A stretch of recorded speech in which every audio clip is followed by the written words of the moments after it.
नए नए फ्लाइट लेने चाहिए, क्या विदेशों के भ्रमण करने चाहिए। कितना बेशर्म प्रधानमंत्री। ये पूरी टीम मदारियों की टीम है।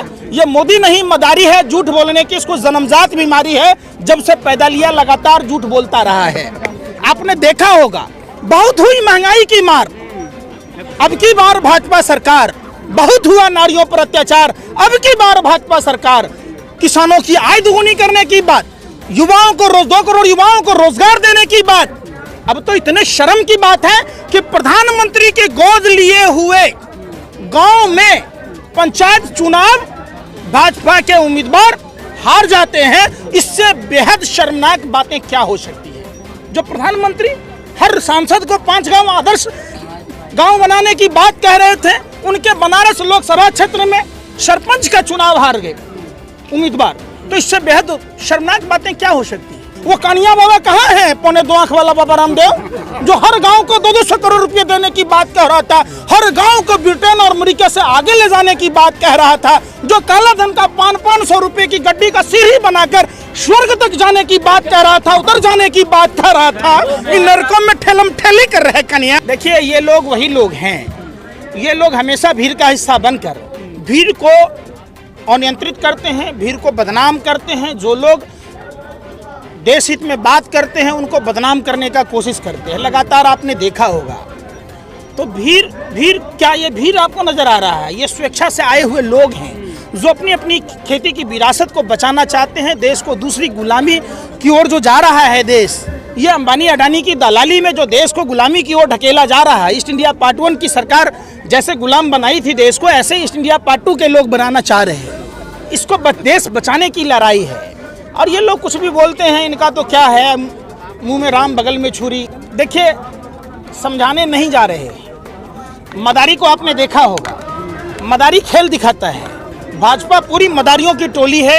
ये अपना खेल दिखाना चाह रहे हैं और लोगों में भ्रम पैदा करना चाह रहे हैं। सरकार की मंशा अगर साफ होती तो सरकार के नुमाइंदे दिल्ली के रामलीला मैदान में देश भर के किसानों को बुलाते, कृषि एक्सपर्टों को बुलाते, रवीश कुमार, अभिषार शर्मा, अजीत अंजुम, नवीन कुमार, साक्षी जोशी जैसे पत्रकारों को बुलाया जाता और देश के किसान नेताओं को बुलाया जाता, सर्वदलीय नेताओं को बुलाया जाता और वहां जन संवाद के जरिए इस मसले को हल कर लिया जाता।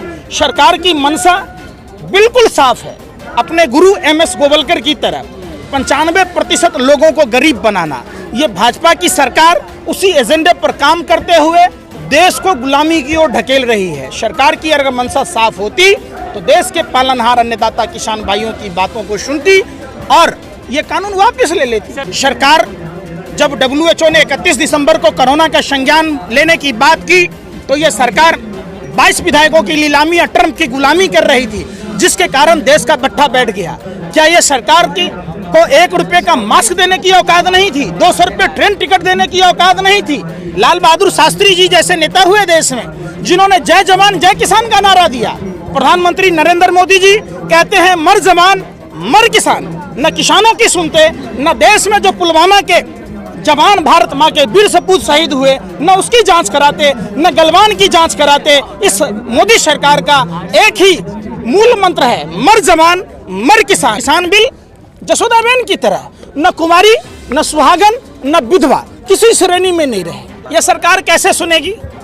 EVM जो चुनाव आयोग से गायब हुए करीब 2 लाख के करीब, वो EVM कहाँ है? और जो EVM मेंटेनेंस कंपनियां हैं वो भाजपा सांसदों के ही हैं। दूसरी बात, आपने अभी पांडिचेरी का सरकार देखा होगा।